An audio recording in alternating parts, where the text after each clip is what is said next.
for songs of loudest praise.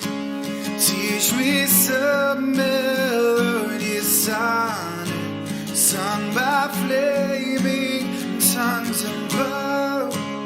Praise His name, fixed upon the name of God.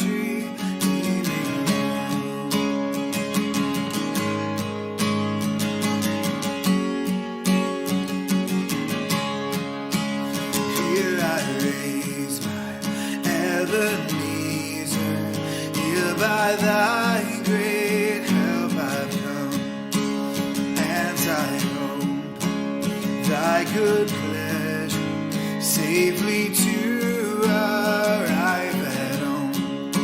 Jesus saw me when a stranger, wandering from the fold of God. He to rescue me from danger interposed His precious blood.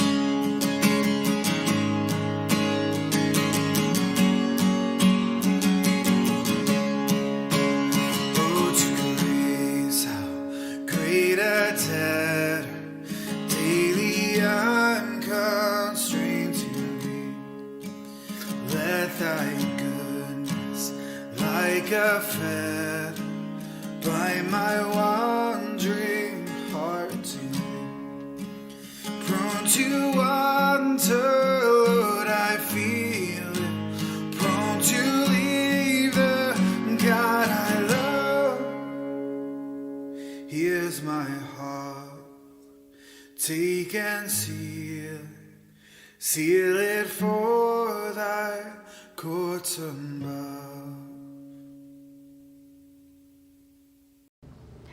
Magandang umaga muli mga kapatid. Ito po yung daily devotion ng St. Paul United Methodist Church. At ating pong pagbubulay-bulayan ngayon sa ating devotion ay matatagpuan sa Luke chapter 3 verse 7 to 14. At ganito ang kanyang winika. Maraming ang tao ang lumapit kay Juan upang pabautismo. Kayong lahi ng ulupong, sabi niya sa kanila, sino ang nagbabala sa inyo upang tumakas sa kaparusahang darating? Ipakilala ninyo sa pamagitan ng inyong pamumuhay na kayo'y nagsisisi. At huwag ninyong ipanghahas na kayo'y anak ni Abraham. Sinabi ko sa inyo, na mula sa batong ito ay makakalikha ang Diyos ng mga tunay na anak ni Abraham. Ngayon pa'y nakaamba na ang palakol sa ugat ng punong kahoy. Bawat punong kahoy na hindi magkakaroon ng mabuting bunga ay pinuputol at inihahagis sa apoy. At tinanong siya ng mga tao, kung gayon, ano po ang dapat naming gawin? Kung mayroon kang 2 baro, bigyan mo ang isa. Ganyan din ang gawin sa mga pagkain. Tugon niya, dumating din ang mga publikano upang pabautismo. At tinanong nila sa kanya, Guro, ano po ang dapat naming gawin? Sumagot siya, huwag kayong sumingil ng higit sa dapat singilin. Tinanong din niya ang kawal, at kami naman, ano naman ang gagawin namin? Huwag kayong manghihingi kanino man sa pamamagitan ng pamimilit o ng pagpaparatang ng di totoo. Masiyahan kayo sa inyong sahod, sagot niya.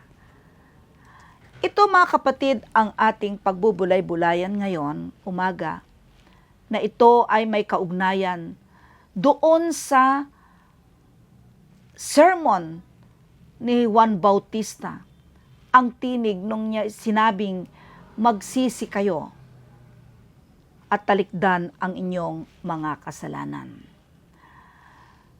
Ang ating teksto sa umagang ito ay may patungkol na tunay sa pagsisisi ng ating mga kasalanan. At ang pagsisising ito ay gusto ni Juan Bautista na ipakita at ipahayag sa atin na may mga pruweba.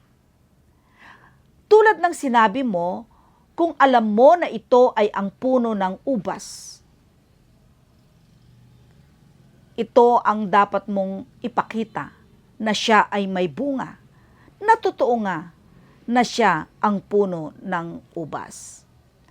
Nang sinabi ni John the Baptist, he commanded to show that the evidences of the genuine repentance kailangang makita. May ebidensya.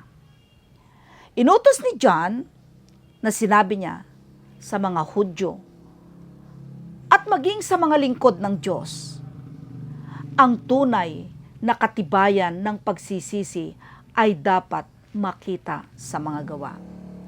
Ngayon, mga kapatid, tignan natin yung tinatawag na genuine o evidence ng repentance na ipinapakita ni Juan Bautista sa ating mga teksto.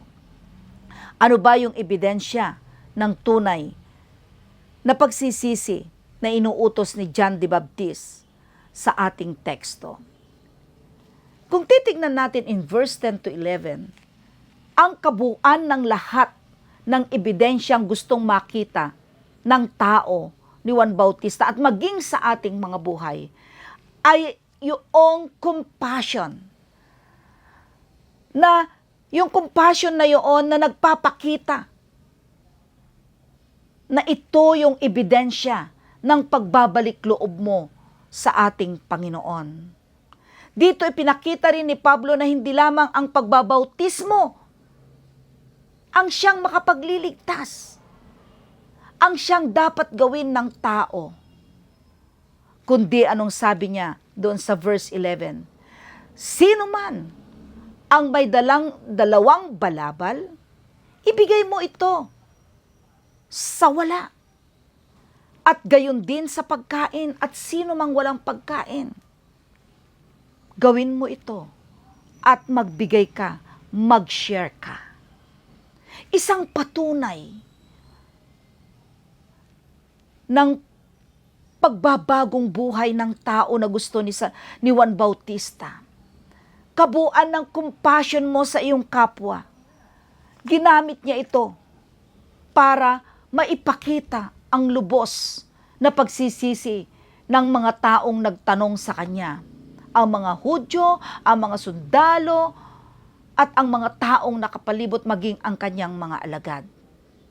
Mga kapatid, bakit nga ba compassion ang ipinapahayag natin? Pwede namang pag-ibig, pwede namang pagbibigayan, pwede rin namang mahabagin na ebidensya ng patunay ng ating kalinisan at pagsisisi sa ating mga kasalanan. Sapagkat mga kapatid, ang lahat ng ito ay kabuuan din ng salitang compassion. Sakop ng lahat ng ito, the word compassion. The genuine evidence of our life as a Christian believer who repent our sin. Compassion na mapapansin din natin yung character ng ating Panginoon. Nandoon yung kabuuan ng kanyang compassion ng ating Panginoon na naging ebidensya din ni Juan Bautista na kanyang gustong mangyari sa kanyang mga alagad at maging tayo sa panahon natin ngayon. So, ito po yung mensahe na gustong ipahiwatig sa atin ni Juan Bautista. Yung ebidensya, genuine evidence of our life as a Christian believer. Just like Jesus Christ, na meron siyang kabuang compassion. Yung compassion na nasasakop doon ng ebidensya ng pag-ibig, ng pagbibigay, ng pagiging mahabagin. Nang tulad ng sinabi ni Juan Bautista sa verse 10 and 11, kung may dalawang balabal ka, i-share mo. Kung may pagkain ka, i-share mo. So yun po yung dapat nating i-aplika. Kung papaano makapag-serve, kung papaano maipakita sa tao na tayo ay nabago? At paano natin nauunawaan ang misyon ng ating Panginoon na ipinagkaloob sa atin? Pag sinabing tumulong para sa gawain, dapat may evidence. Kumikilos ka, gumagawa ka. Pag sinabi ang misyon, ang gawain ng iglesia, magpakain ka. Magbigay ka. Yung joy giving natin sa panahon na ito, hindi lamang sa kapanahon ng Christmas, kundi sa lahat ng pagkakataon. Kapag sinabing may children's ministry tayo, may outreach ministry tayo, anong dapat nating gawin? Walang reklamo. Evidence ng tunay na pagkilos at paggawa. Magkaloob, mag-share, at gumawa ng mabuti. Pag sinabi sa mga nasaranta, magbigay na may kagalakan. Ano pa? Kapag may humihingi ng tulong, tumulong. And that's the evidence, the real evidence of a Christian believer, na tayo nga ay nabago na, wala ng reklamo.